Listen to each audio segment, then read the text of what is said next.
നമസ്കാരം. കേരള പ്രദേശ് കൂടോത്ര committee Congress president K Sudhakaran കോൺഗ്രസിലെ ആസാമികൾക്ക് വേണ്ടി ഉണ്ടാക്കിയ സെമി കേഡർ പരിഷ്കാരമൊക്കെ ഏതാണ്ട് അധോഗതിയായ മട്ടാണ്. ഇഷ്ടമില്ലാത്ത പിണറായി തൊട്ടതെല്ലാം കുറ്റം എന്ന് പറഞ്ഞ് നടക്കുന്ന ഏക പണിയാണിപ്പോൾ കെ സുധാകരനുള്ളത്.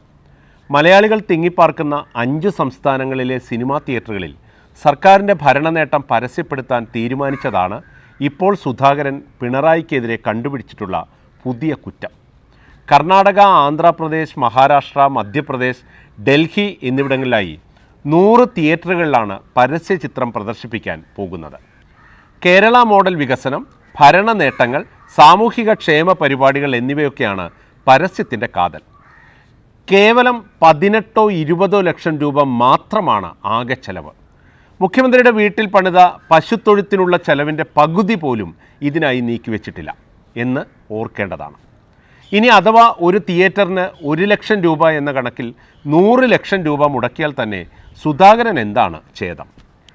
വയനാട് ദുരന്തത്തിൻ്റെ പശ്ചാത്തലത്തിൽ ഇത്രയും വലിയ തുക സർക്കാർ പരസ്യത്തിനായി മുടക്കുന്നത് സംഭാവനകൾ നൽകിയവരെ കളിയാക്കുന്നതാണ്. ആ തുക ദുരിതാശ്വാസ നിധിയിലേക്ക് കണ്ടുകെട്ടണം എന്നൊക്കെയാണ് സുധാകരൻ്റെ മുട്ടുന്യായങ്ങൾ. ദുരന്തങ്ങളും സർക്കാരും ഒരുപോലെയാണ് സുധാകര. അത് വരും പോകും. കേരള ജനത ഇത് എത്ര തവണ അനുഭവിച്ചറിഞ്ഞതാണ്. പോകുന്നതുവരെ പിടിച്ചു നിൽക്കണമെങ്കിൽ രഹസ്യം മാത്രം പോരാ, പരസ്യങ്ങളും വേണം.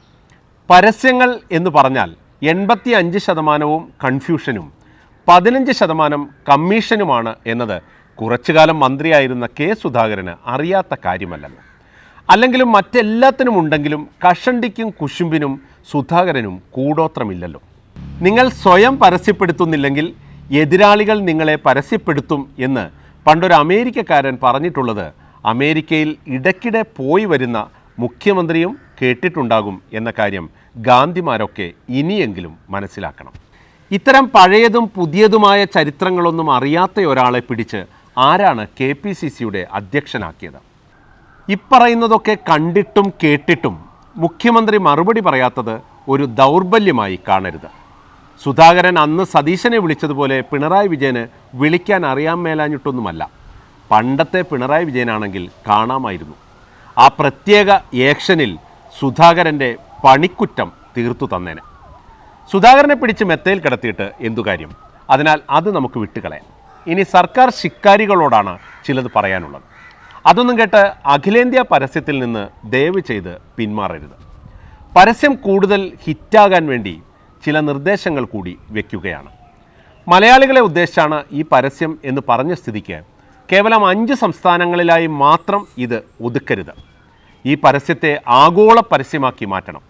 കേരളവും ഇന്ത്യയും കടന്ന് മലയാളികൾ കുടിയേറി പാർക്കുന്ന അമേരിക്ക, കാനഡ, ബ്രിട്ടൻ തുടങ്ങിയ വിദേശ രാജ്യങ്ങളിലേക്ക് കൂടി പരസ്യത്തിൻ്റെ പ്രകാശം പരക്കട്ടെ. പണ്ടുകാലത്ത് ചില ക്രിസ്ത്യൻ സഭകൾ ആദിവാസികളുടെയും പാവപ്പെട്ടവരുടെയും ഒക്കെ ചിത്രങ്ങൾ കാട്ടി വിദേശങ്ങളിൽ നിന്ന് സംഭാവനകളും അമേരിക്കൻ മാവുമൊക്കെ സംഘടിപ്പിച്ചിരുന്നതായി ഒരു കഥ കേട്ടിട്ടുണ്ട്. പിണറായി സർക്കാരിനും പരസ്യത്തിൻ്റെ കാര്യത്തിൽ അതൊന്ന് പരീക്ഷിച്ചു നോക്കാവുന്നതാണ്. വിദേശത്തേക്കുള്ള പരസ്യങ്ങൾ തയ്യാറാക്കുമ്പോൾ അതിൽ ഉടുതുണിക്ക് മറുതുണിയില്ലാത്ത ധനമന്ത്രി KN ബാലഗോപാലിൻ്റെയും ഒഴിഞ്ഞ ചട്ടിയും കലവുമായി നിൽക്കുന്ന ഭക്ഷ്യമന്ത്രി GR അനിലിൻ്റെയും ഒക്കെ അതിദയനീയ പോസിലുള്ള ചിത്രങ്ങൾ കൂടി ഉൾപ്പെടുത്തണം. അതിനൊപ്പം മുണ്ടുമുറുക്കി ഉടുത്തു നിൽക്കുന്ന മന്ത്രിസഭയുടെ ഒരു ഗ്രൂപ്പ് ഫോട്ടോ എന്തായാലും പരസ്യത്തിൽ ചേർക്കണം. പരസ്യം കൊടുക്കുന്നവർക്കില്ലെങ്കിലും കാണുന്നവർക്കെങ്കിലും നാണം വയ്ക്കട്ടെ.